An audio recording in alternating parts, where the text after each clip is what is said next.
Alright, YouTube, do you remember the Twitter handle Conservative Pundit, which was sort of a joking, satirical look at the way in which the more highbrow, sort of conservative, literally pundits, but also, people like Karl Rove, who dabble in other things, businessmen and so forth, the media, Fox News certainly, with the Megyn Kelly debacle around the first debate and so forth. If you remember that Twitter handle, one of the biggest lines of satire there essentially was, it's the conservative pundits, sort of the master's degree journalist students, turned six-figure salaried talking heads, that are so out of touch with the American people that they couldn't understand, they couldn't wrap their heads around why Donald Trump was winning the primaries so handily. They, even well after Super Tuesday, here he is. He's won 10 states. His opponents collectively have won 5. And they refused to acknowledge the fact that he actually was in the lead. They continued to talk about Rubio out of nowhere, Jeb out of nowhere, Cruz out of nowhere. And it was all very pathetic, and it was all very funny to watch the conservative, so-called aligned aspect of the mainstream media ramble and ramble. You would have, they made angry Twitter posts, they made angry blog posts, they made angry editorial posts on their various sites, and it was all very surreal to see the leading Republican candidate, who at that point was almost a shoo-in already, getting completely reamed by people who claimed to be partisan Republicans. It was very strange to watch this. But now it's happening again, and I think the effect will be the same, which is absolutely nothing. The New York Times has released a piece called "The Editorialists Have Spoken, Will the American People Listen?" No, they won't listen, because clearly it doesn't work. The legacy media has managed to confuse itself so much that it thinks that it's still relevant. The New York Times, the Atlantic, the USA Today, they still think that it matters who they endorse, if anyone. It doesn't matter. Who pays attention to newsprint media? It's even more dead than TV media. Who pays attention to it? Do you read the news in print regularly? Probably not. I don't, because I don't need to. I don't need to waste tree flesh reading a bunch of political spin and a bunch of crap that I'm not interested in, and have to pay for doing that. It's just not interesting enough to me. Newspapers in the United States are dead. They no longer matter. The only reason that these sites are clinging to any relevancy at all is because they happen to have websites. But nobody cares about them either. Nobody gives a fuck. There are plenty of randomly selected blogs, YouTube channels, Facebook pages, Twitter handles that have so many more people following them than the New York Times or the USA Today or the Atlantic, certainly, or any of these other sites. They are legacy media. They are irrelevant in this election. We've seen it. The proof is in the pudding. Look back at the primaries.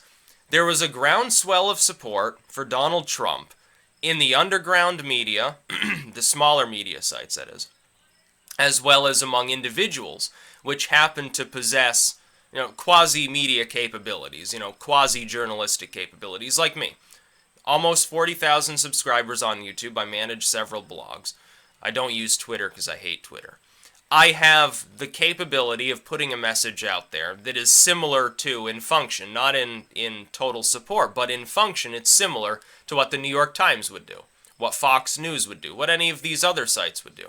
And I'm not by any means the only one or anywhere near the most popular. You'd have somebody like, again, Ramsey Paul, the Golden One, any of these, Stefan Molyneux. Any of these individuals possess the same capability and often get a hell of a lot less money for it than the New York Times or anyone on their editorial board. They, though, appear not to understand this. They're fighting a newsprint and TV game when the election has moved so far past that, it's even past just early internet. I spoke about the paradigm shift in information technology as well. The social media era has left these media groups behind. Fox News is no longer relevant, strictly speaking. CNN's no longer relevant. The only relevance of the lamestream media in the TV sense is that they happen to host the debates. Really, that's the only relevance. As far as being able to spin it thereafter, the internet does a much better job than the mainstream media does. For instance, Mike Pence in all the snap polls won handily in the vice presidential debate. But his victory looked even larger the day after, once the internet got a hold of all of these clips from the debate, and it became clear just how badly Tim Kaine had done. The margin increased because of the spin of millions of individuals who happen to be politically active online. The media didn't do that. The media, in many cases, tried to cover for Tim Kaine. Oh, he had an off night. Oh, well, he still won on substance. It was laughable. Nobody else saw that if they were watching the debate, unless they were already obviously a Clinton supporter, which means their vote is fairly obvious. It'd be like if Trump trips and falls on his ass because he hit a banana peel and he looks very pathetic and stupid for a moment. There would be elements of, Breitbart maybe, or Drudge trying to cover for him. Oh, a Hillary supporter threw their banana away. Shame on them or something. But at the same time, the internet would speak and they would find it very funny, and there'd be like remixes of him falling to a techno beat and stuff like that. Be a totally different story. The New York Times is putting itself really, I think, in danger of basically disappearing, because they're going to begin alienating even people who otherwise generally would enjoy the New York Times. For them to assume that every person that reads their print supports Hillary or will magically support Hillary because they've endorsed her is laughable. And all of these endorsements keep piling up from the lamestream media, and it isn't affecting the race. I would think that you would observe this and shut the fuck up. Especially putting out something like this, something smarmy. Oh, well, we in the media, who are so much smarter than all of you. It was kind of like that video with all the famous actors endorsing Hillary Clinton that people thought was very funny. They seem to think that especially younger voters care what the New York Times thinks. I beg to differ. I don't care what the New York Times thinks. I'm on the younger side of the voting public. I don't care what the Atlantic says. I don't care about USA Today. I don't care about any of these media groups. That includes, by the way, many parts of the underground media. I don't look at Breitbart or Drudge or any other random news story that I'm fed and assume that it's true. I try to do a little bit of fact-checking on my own to see if it can be corroborated. I prefer a primary source. Local media tends to be better than some of this conglomerate media crap. The New York Times is among the worst. The Atlantic is irrelevant. The USA Today is boring and irrelevant. Fox News is increasingly boring and irrelevant. CNN is basically dead at this point. MSNBC shouldn't even exist anymore. Their viewership is probably lower than any random dozen selected YouTube channels. So for them to say in their moment of elitism, oh, well, you should listen to us, we're the mainstream media and we're endorsing Hillary, it could have the opposite impact, honestly, considering how little people trust you. It's actually very, very funny. According to polling, right now, the rise of the politically active mainstream media, as in telling their readership and viewership that Trump is Hitler, happens to coincide with such a record low amount of support for the mainstream media that the effect might actually be the inverse of what they expect. That is, by them endorsing Hillary Clinton, they end up losing readership and people move in the opposite direction and assume Hillary's a bad candidate because they just hate the mainstream media. I happen to believe, by the way, this is essentially true. The mainstream media isn't looking out for you and I. The mainstream media doesn't care. All they do is they make money sensationalizing. So for them, it's good if we're at war, because they make more money. It's good for them if there's a disaster. It's good for them if your child gets hacked apart by a clown axe murderer, because it's a juicy news story. These people thrive on human misery. The underground media thrives more on analysis. If anything cataclysmic has happened, usually, unless it's someone with an iPhone recording it and putting it online, usually they're just analyzing something from the mainstream media, trying to correct that story, because it's almost inevitably filled with bias. When Clinton talks about implicit bias, by the way, I think a more fitting use of that term would be the media, because they do have an implicit bias.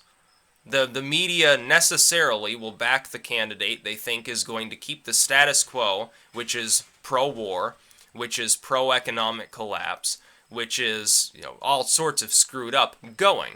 That happens to be Hillary Clinton. She is the next Obama, with the exception of the fact that hopefully she won't be elected. Trump has a different direction in mind. Whether you think that direction is good or bad, it is different from what we're currently doing. I look and observe what we're currently doing doesn't work, so I'm willing to take a new direction. I don't care, because it's obvious the Obama-Bush era policies that we're suffering under now, they're bad for the economy. They're not helping our standing on the world stage. They're certainly not doing anything about terrorism. So what's the point of continuing them? It would be pointless. I think the alternative happens not to be worse. I think that Trump's alternative is slightly better. It's a mild form of reform, which is all I can give him credit for being. He's a mild reformist. He's not Hitler. He's not scary. He's not the Orange Gestapo. He's just someone who wants to get into politics. The fact that he doesn't have political experience is to his credit, not to his detriment. The mainstream media, funnily enough, used to have difficulty with the Clintons. They used to have great difficulty with them because the Clintons frequently attacked the media, and we see Clinton trying to browbeat like MSNBC in some of those leaked DNC documents, and yet they're coming. She's got them healed, which is funny. She likes to use the term "bring them to heel." Apparently, used it regarding Serbia. Famous Time magazine cover has used it to describe black criminals, black young men. We need to bring them to heel. They're super predators, that spiel, which people still don't want to talk about in the media. And by the way, I'd point one final thing out. This is probably the takeaway of the video. The media claims that it's not biased in favor of Hillary Clinton, and yet increasingly the entire mainstream media structure has endorsed Hillary Clinton. Why would they endorse a candidate and then not attempt to get them elected? Of course they would. So the news that you're reading, which supposedly it's supposed to be kind of unbiased and mostly informative, can it still be that when increasingly all newsprint and most cable TV news has endorsed one of the candidates? Can they be unbiased? I argue that they can't. I argue that this essentially proves what's been said all along by perhaps Trump fans that are much more ardent than myself. What's been said is the media is dishonest, the media will shill for Hill. It appears that that increasingly is actually true.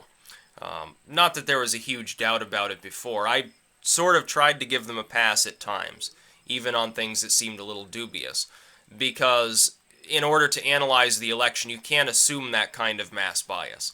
But increasingly, it does look like that is indeed the case. They're not doing it out of the kindness of their heart to try to save the little lowbrow, ignorant peasants with their wonderful academia. That's not what they're attempting to do. Pointing this out as somebody who is, self-employed as an author and editor, somebody who analyzes politics frequently, somebody who, I'd probably be working with the mainstream media if social media didn't exist.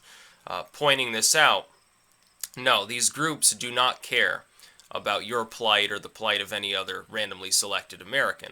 What they care about is their circulation. They care about their ad revenue. They care about making money because they're businesses. In the New York Times case, they make extra money at the end of the year by using tax write-offs, and they don't pay any taxes, which is, again, fairly funny. But you can expect they will continue for the next month. They're going to do little else other than declare Donald Trump is Hitler. Will it work? I don't expect it to. I don't think it'll work at all. I think they've exhausted their potential ammunition. Almost all of the major media outlets have already endorsed somebody or already weighed in on why they're not endorsing anybody. Obviously, it hasn't moved the election, so that issue itself is kind of dead at this point. And then Assange is going to be doing the actual journalism, perhaps, as opposed to the mainstream media that thinks something that happened 100 years ago is still relevant in this election. So yeah, it's very funny to see the New York Times pretend that people care about their more elitist take on the American election. I don't think it matters at all. If anything, if it has any effect, probably decreases Clinton's support. Nothing says youth appeal like a bunch of centuries-old newspapers that continued to cling to newsprint well into the internet generation, and which none of us read. Yeah, nothing says youth appeal like a nearly 70-year-old woman, too. That's about all. Peace out.